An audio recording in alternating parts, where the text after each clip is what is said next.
Hey everyone, and welcome to the Symbiote Signal. Here we break down MCU patterns, Marvel fan theories, and bold predictions for your favorite heroes and villains. Today we're digging into how Sadie Sink could actually be Rachel Summers.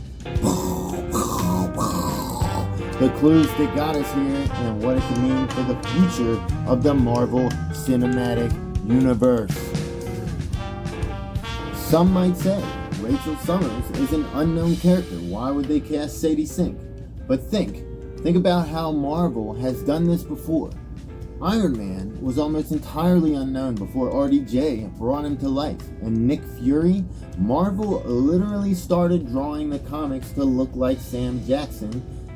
I'm going to show you why they're doing the same thing with Sadie Sink that they did with RDJ, except she's already a much bigger actor than he was when they made Iron Man a phenomenon.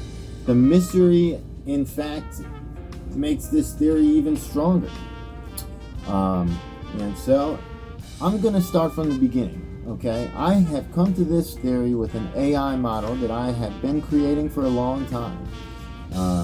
This AI model was trained on, because I'm using the free version, only up to 2024 when I started doing this. And so all of anything that happened after 2024 in Marvel MCU lore, right, this thing didn't know, okay? So a lot of this stuff is really kind of crazy that it was predicting all this stuff, right, without even knowing what happened in the last year to two in the MCU, right? Like that. So obviously I'm updating it on stuff, right? And obviously sometimes I'm using the newer model when when it lets me or whatever. But let's start from the beginning. So I asked the model, I said, please train yourself on all existing MCU lore. I would like to predict what's going to happen in Doomsday and Secret Wars, which also turned into, of course, adding Spider-Man Brand New Day into the model. And so the first couple things I asked him, I said, please identify the biggest patterns and rules that MCU has, okay? And it identified, well, we started identifying some major parallels, some major echoes. Marvel does this all the time. In fact, I had a lot of complaints, and I think a lot of other people do, that might be dispersed by understanding that Marvel actually does this stuff very intentionally all the time. Maybe they even should pull back on it a bit sometimes. Who knows? But, some of the redundancies that I've noticed in the MCU, any complaints that I've had, a lot of them go away after I have done this model and kind of expanded my thought process on their writing processes and techniques. And, they really are thinking. I'm talking sagas ahead. They are thinking what's going to happen, not in the next saga, but the one after that. They believe me. Marvel intends all of this stuff. And I might even change a lot of people's opinions on the multiverse saga. Like a lot of this stuff has been planned for a long time. It's not they're not just winging this stuff, and they're not directionless. A lot of people thought the multiverse was directionless. I'm telling you, this model has shown that they have had very solid and clear direction this whole time. Maybe the execution in the multiverse saga could have been a little better, who knows? But I thought there were some really great and high points of it, Sure, that it wasn't Endgame, and it wasn't Infinity Wars, but look at what those movies were. Look at what Marvel did. Marvel consistently up to Endgame, Marvel consistently upped the bar every single movie.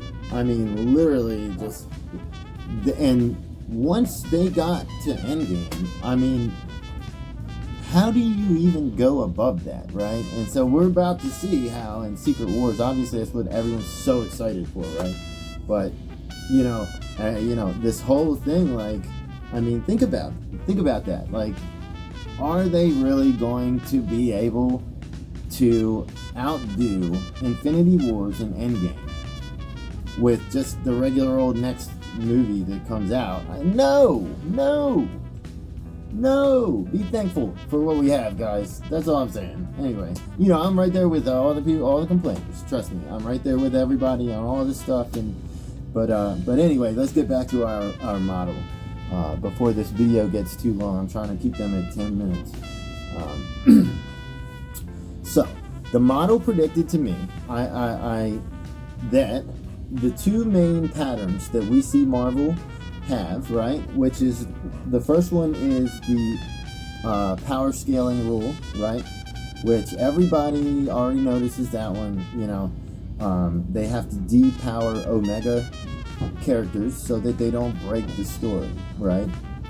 But then we identified another extremely just rock solid basically motif. It's repeats so much that it's 100% a motif, and it's called the parallel arc motif, and that is that all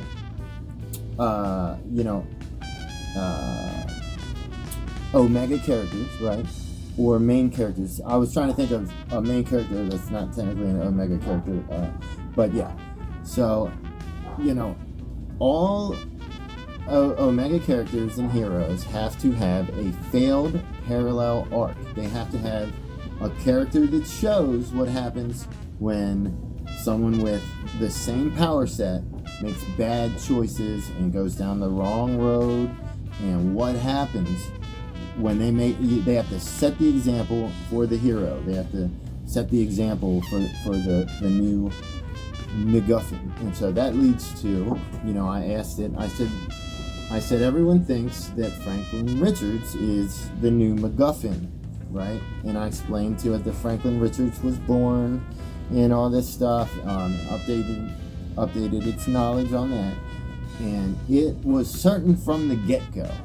I mean, certain from the get-go that he was not the sole MacGuffin. And it proposed to me that we needed at least two more, which we then created the Omega Triangle, which I have since updated, and we'll get to that. But it proposed to me what we were calling the Omega Triangle, okay? And it proposed to me that Wiccan was just as important because he is existing in the MCU currently, right? It's a recent story that was told, and he is an Omega level being, and he fits all these models. Every single one of them checks every box. His failed parallel arc is obviously Wanda, his mom, right?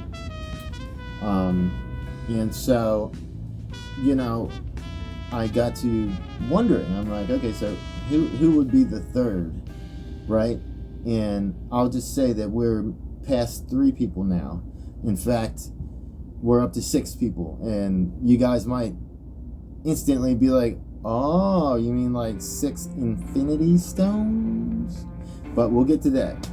So back to the Omega Triangle. So we got Wiccan, Franklin Richards, right?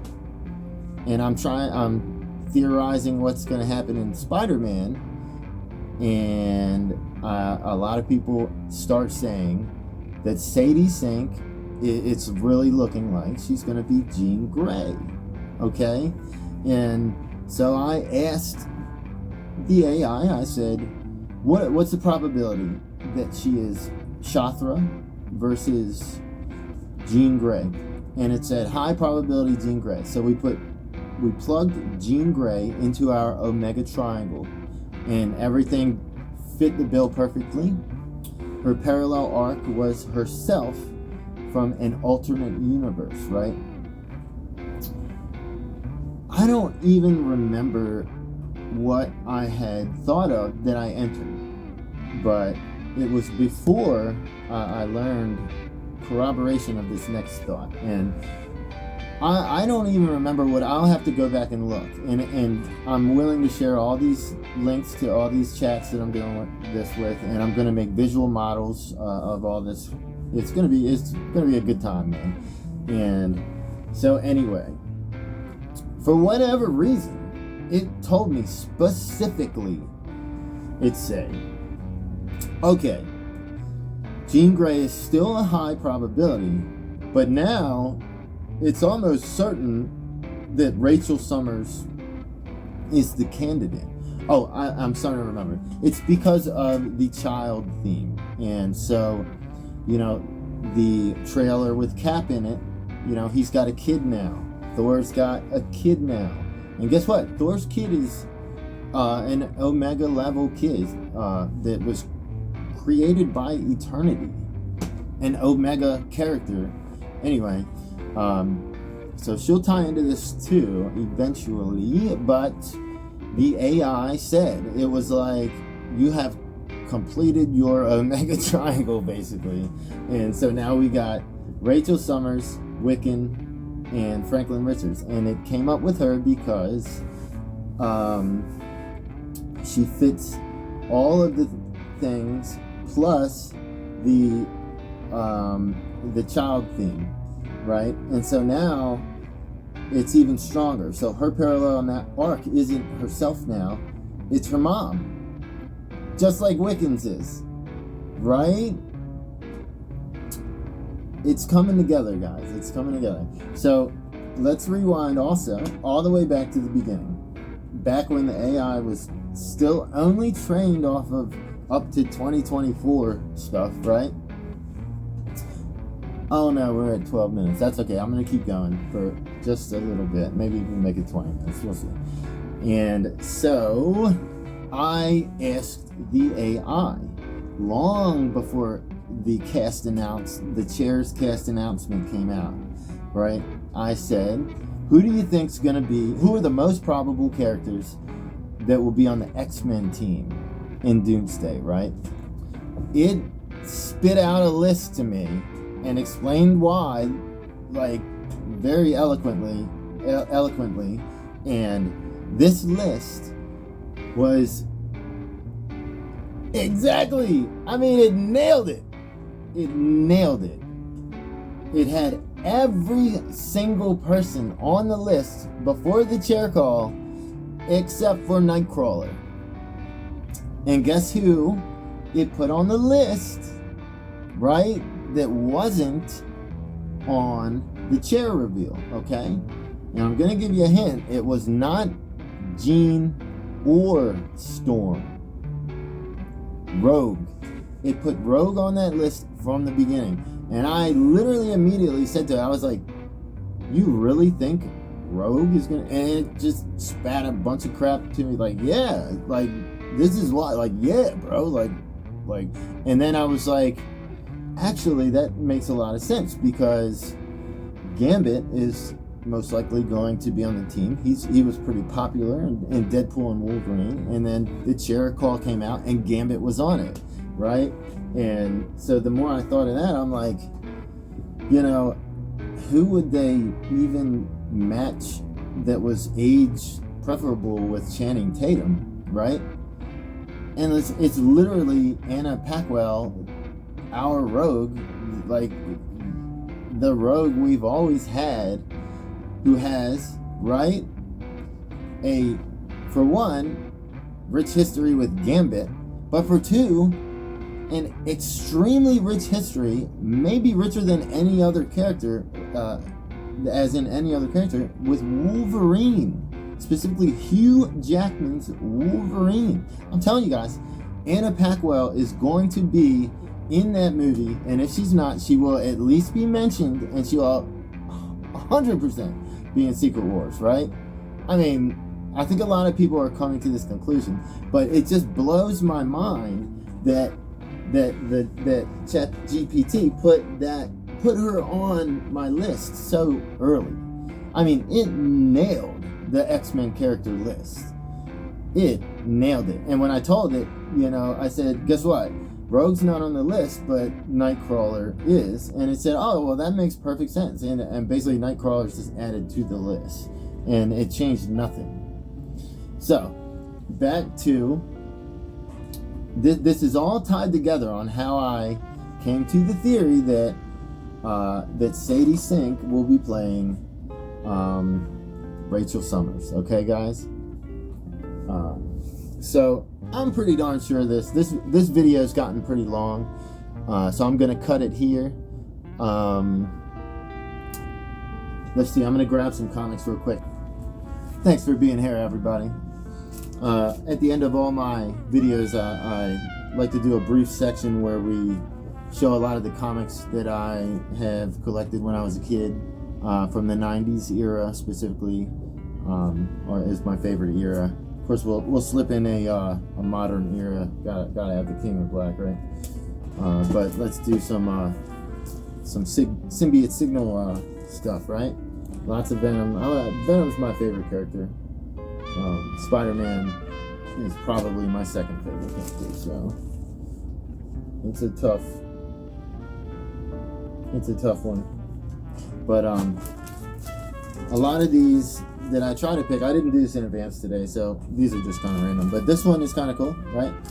We got two things that are coming up probably that I'm theorizing big time are coming in the Spider-Man Brand New Day movie is Punisher and the Symbiote.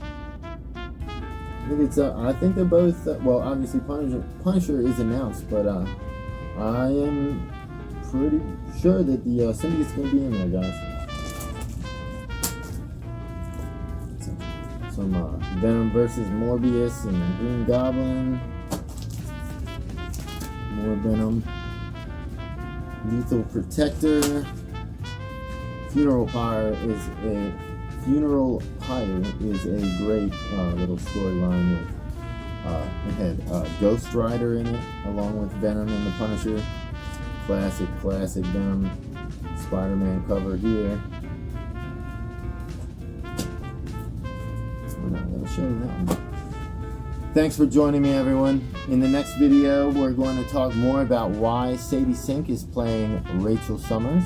We're going to talk about Spider-Man Brand New Day and the fact that I believe Peter's going to die. I believe not only is he going to die, I believe he's going to turn into a spider monster, which is adjacent to a symbiote tag-along story. And I believe that he dies, and I believe the symbiote saves him and brings him back to life, right? Which creates a codex, right? And sets up an opening for a possibility, not a certainty, but an opening for a possibility of Null as a big bad at some point, right? I mean, that just makes a lot of sense, guys. And we're about to get all of this fan hype stuff. It's gonna be, oh man, they're gonna. I hope that they really give us, and they are. They are listening to what we want, guys. I am telling you, it's gonna be a spectacle. Anyway, don't forget to like and subscribe. I'll see you in the next one.